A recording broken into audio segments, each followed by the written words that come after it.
Olá, amigos! Bem-vindos a mais um vídeo. Finalmente eu parei de enrolar e vim falar com vocês sobre a minha experiência lendo Duna. Antes da gente começar a falar do livro, eu queria já deixar bem claro aqui que se você entrou nesse vídeo esperando que ele seja algo não sei dizer, mas algo assim mais profundo, que eu fale sobre detalhes, sobre técnicas de escrita, coisas assim mais profundas, eu já adianto pra vocês que não é isso que vocês vão encontrar. Eu realmente vim aqui só pra conversar com vocês, falar um pouco da minha experiência e um pouco do livro. Eu não vou nem ficar enrolando pra começar o vídeo, porque eu tenho certeza que vocês estão ansiosos pra saber mais detalhes sobre a minha opinião, né? Eu já fiz resenha lá nas outras redes sociais, mas eu não vim falar sobre o livro aqui no YouTube ainda. Mas, por favor, antes de começar, já se inscreve aqui no canal caso você seja novo, deixa um comentário pra gente poder conversar e também deixa um like porque é muito importante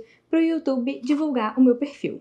Eu li Duna durante o mês de março, fiquei o mês inteirinho lendo, todo dia um pouquinho. Eu acho que só tiveram 3 dias durante o mês que eu não li Duna, né? Eu li outro livro para dar um refresco na minha cabeça, mas na maior parte do tempo eu estava lendo Duna. Eu li bem devagar porque eu percebi que se eu lesse um pouco mais rápido seria muito pesado para mim, né? Eu tinha me programado, não sei se vocês conseguem ver, mas eu tinha me programado para ler 50 páginas por dia, né? Eu tinha feito a marcação aqui da quantidade de páginas que eu tinha que ler por dia, mas acabou que eu não li essa quantidade de páginas porque eu percebi que seria uma coisa não ruim, mas assim, mais pesada pra mim e que provavelmente me deixaria de ressaca literária. Então eu resolvi realmente seguir com um fluxo mais leve e aproveitar mais a leitura. Para começar, eu acho que a gente tem que falar um pouquinho sobre a sinopse, né, de Duna. Esse livro vai contar a história de um povo, né, o povo de Atreides, se eu não me engano é assim que se fala. O Duque de Atreides, ele é convocado pelo imperador para ir para Duna, que é um planeta desértico, para ele ir governar Duna. E aí ele vai com toda a equipe dele, né, de guarda, pessoas de braços direitos, né, tem vários graus, assim, de militarismo, e aí tem também o filho e a esposa, que não é esposa, é concubina. Mas enfim, vai todo mundo junto pra Duna. Eles acham que eles têm uma noção do que eles vão encontrar quando chegarem lá, mas quando eles chegam lá, eles percebem que as coisas estão realmente muito difíceis, que eles nunca passaram por nada daquilo, né? Em relação à escassez de água, também tem esses vermes gigantes aqui da areia, que são extremamente perigosos. Aí tem toda a questão lá com um tráfico da especiaria, né, que é produzida em Duna, só é produzida em Duna, que serve para várias coisas, mas uma delas é para atrasar o processo de envelhecimento, enfim. Acontece todo esse choque inicial, e aí eles estão meio que se preparando, fazendo planos para ver como que eles vão governar, porque tem o povo, né, que governava antes, eram os Harkonnen, se eu não me engano. Eu não sei muito bem as pronúncias, porque eu não assisti o filme ainda. Eu acho que eu só vou aprender as pronúncias no filme. Mas tem toda essa questão com esse outro povo que governava antes, que eles meio que não querem abrir mão de Duna. E aí também tem os Fremen, não sei como é que fala. E eles são o povo do deserto, eles são bem assim reclusos, meio misteriosos, ninguém sabe muito bem como eles conseguem viver no deserto. Enfim, aí o livro, ele é narrado por várias visões, né? Cada hora tá vendo uma pessoa diferente. Mas eu acho que a visão mais frequente no livro é a do Paul, que é o filho, né, do Duque. Ele tem 15 anos. E assim que eles chegam em Duna, acontecem algumas coisas, umas tragédias. E aí, esse menino, né, o Paul, acaba tendo que fugir pro deserto. E aí o livro realmente começa, né? A gente vai ver todo esse trajeto do Paul, de como que ele vai envelhecendo, qual é o papel dele nessa situação nova. Enfim, não posso dar muitos detalhes sobre o que acontece com a família dele, porque eu acho que vai ser um spoiler. Ele tem um papel muito importante nessa sociedade aí. O povo lá do deserto acredita até que ele é um enviado, né, o salvador, um herói, que é meio que relatado em umas profecias. E aí Acontece muita coisa envolvendo o Paul, né, e o povo do deserto, e como que eles vão se unir para defender a Duna, né, o planeta, de uma ameaça maior. Enfim, acontece muita coisa. O início é bastante introdutório, mas eu achei bem legal, eu gostei de saber todos os detalhezinhos, eu achei muito bem feito. O meio do livro eu achei cansativo. Não acontece muita coisa, então é uma parte bem parada, assim, fica mais enrolado, um pouco mais chato mesmo, mas mesmo assim faz parte, né? Se não tivesse essa parte, realmente seria meio esquisito, mas na metade, assim, do livro eu senti que deu uma esfriada. E aí, quando a gente chega nas 200 páginas finais, por aí, o livro dá uma guinada surreal. Eu li acho que as 200 páginas finais, assim, de uma tacada só, de tão bom que ficou. Aí a gente tem uma noção muito grande de como que o meio, né, como que as situações que estão acontecendo ao nosso redor têm um impacto muito grande, como elas modificam a gente. E aí também a gente vê uma luta por uma coisa muito grande, né? Lutar contra forças maiores, né, que acreditam que são maiores. E, enfim, é muito interessante, acontece muita coisa, acontecem umas lutas bem loucas, tem muita reviravolta interessante, o destino, assim, do Paul é muito interessante também. E, nossa, gente, enfim, uma pena que eu não posso falar do final do livro aqui, porque eu não quero dar spoiler. Mas, assim, surreal de bom. Eu não estava muito interessada em dar continuidade na leitura dos próximos livros, mas esse final me deixou tão intrigada que eu tô pensando seriamente em continuar a ler essa trilogia, né? Na verdade, se eu não me engano, são 2 trilogias, mas se eu decidir ler, eu muito provavelmente vou ler só mais 2 livros, né, pra fechar a primeira trilogia. Acho que eu não vou ler a segunda. Mas, enfim, é isso. Vou confessar pra vocês que eu não fazia ideia do que se tratava Duna, porque eu nunca tinha assistido os filmes, eu nunca tinha parado pra ver nenhum vídeo de alguém falando sobre. Então, eu realmente comecei essa leitura sem ter a menor noção do que eu ia encontrar. E a surpresa foi muito agradável, né? Eu sabia que era uma ficção científica e eu tinha uma leve lembrança do que ia falar, porque eu já tinha tentado começar a ler Duna uma vez, né? Então, eu li acho que uns 2 capítulos. Então, eu tinha uma leve, muito leve lembrança do que falava, mas eu não sabia como que ia se aprofundar isso. E, gente, é muito bom. A construção desse livro é simplesmente surreal. Eu acho que eu nunca tinha visto nada desse jeito, né? Nunca tinha lido nenhum livro assim.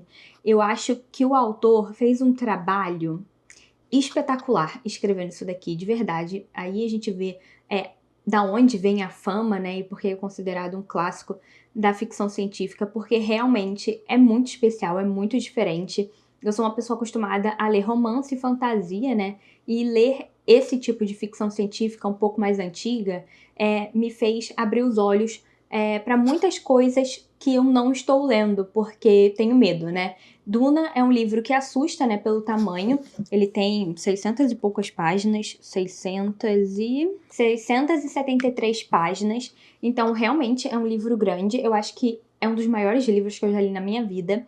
E a escrita dele é meio complicada. Não é difícil. Quando eu paro pra pensar em Duna, eu percebo que a história em si não é difícil de entender, sabe? É um livro que dá pra entender tudo que o autor quis dizer, dá pra entender toda a construção do mundo, entender os personagens, dá pra entender isso tudo. Só que o autor, ele fez meio que um novo idioma, não sei se seria um novo idioma, mas ele cria muitas palavras, e palavras que são, assim, realmente inventadas da cabeça dele, e a gente não tem essa familiaridade com essas palavras, então isso acaba deixando o livro mais cansativo, né? Ele, em muitos momentos, fala de coisas que a gente não tem a menor noção do que é, e aí a gente tem que ficar pesquisando para tentar entender, né? Aqui no final do livro tem essa parte da terminologia do Imperium, e aí é tipo um dicionário. Aí vem as palavras e a explicação do lado. E aí, pra vocês terem uma noção, tem muita palavra realmente que ele inventou para colocar aqui no livro. Algumas palavras, na verdade, já existem, né? Mas aí elas têm um significado diferente aqui pro livro. Mas é isso. Isso eu acho que acaba deixando o livro mais cansativo e deixando a gente com um medinho dele, porque essa parte realmente é mais tensa. Mas, de modo geral, a construção geral, a base da história, a gente consegue entender tranquilamente. Inclusive, eu já queria deixar uma dica aqui para quem pretende ler Duna ou para quem tem medo, mas tem vontade.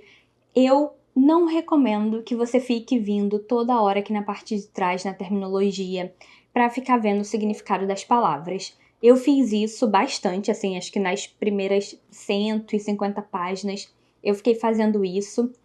E toda hora que aparecia uma palavra diferente, eu ia aqui atrás e entendia e voltava para a leitura. Só que isso cortava muito a fluidez do livro, ficava cansativo e me deixava meio irritada. E aí eu decidi que eu ia parar com isso, porque eu percebi que em algum momento do livro as coisas eram explicadas. Então, às vezes aparece uma palavra, uma expressão, alguma coisa diferente e logo depois vem a explicação. Às vezes não logo depois, mas assim, algumas páginas na frente vem a explicação e aí você consegue entender o significado daquilo ali, como essa palavra, o termo, se encaixa na história. Mas vou confessar para vocês que em vários momentos eu achei meio desnecessário saber o significado dessas palavras, né? Porque muitas vezes as coisas são explicadas, né, no começo do livro, mas lá pro meio do livro eu já não lembrava a explicação de muitas coisas. E aí eu simplesmente deixei pra lá e segui o livro assim mesmo, e mesmo assim eu tive uma experiência muito boa. Uma coisa que eu acho muito importante destacar é que o autor, ele tem uma capacidade surreal de construir um mundo completamente do zero, de construir personagens incríveis, de amarrar o enredo assim maravilhosamente bem, tudo se encaixa. Isso é assim espetacular, é muito bonito de ver, de ler. A gente, nossa, eu não sei nem explicar direito, mas assim, é muito diferente a forma que esse livro é construída, mas é um diferente muito bom. Uma coisa que me impressionou muito foi o fato dele conseguir botar em cada página, de forma assim sutil, o quanto que a falta d'água, né, nesse planeta, né, aqui em Duna, era importante. Essa parte eu achei simplesmente surreal, porque mesmo quando ele não estava falando disso, a gente conseguia pescar, assim, em alguns momentos do livro, o quanto que a água, né, a falta dela, afetava as pessoas de Duna. E isso, gente, assim, é surreal. Eu não consigo nem explicar direito, porque eu senti sede lendo esse livro o tempo inteiro. Eu acho que ele conseguiu criar uma sensação, né, de escrever muito bem e depois criar todo um ambiente de escassez de água muito grande e que o tempo inteiro isso ficava na minha cabeça. Toda hora eu lembrava disso, toda hora eu sentia a necessidade de água igual as pessoas que estavam sentindo. Igual não, né? Claro que não. Mas assim, eu conseguia imaginar como que devia ser ter que viver do jeito que eles viviam, enfim. E isso eu achei espetacular. Mas é isso, gente. Eu acho que era isso que eu tinha pra falar com vocês sobre a minha experiência lendo Duna. Se vocês ficaram com alguma dúvida ou quiserem conversar mais sobre esse tema, é só deixar um comentário que a gente conversa lá. Eu acho que esse vídeo seria muito mais interessante se fosse um bate-papo, né? Se eu realmente tivesse mais gente aqui pra conversar comigo e falar sobre Duna, porque eu acho que teriam vários pontos de vista diferentes, eu acho que seria mais enriquecedor, mas tudo bem, acho que eu fiz um bom trabalho, acho que eu falei tudo que eu tinha pra falar, espero que vocês tenham gostado e a gente se vê no próximo vídeo. Tchau!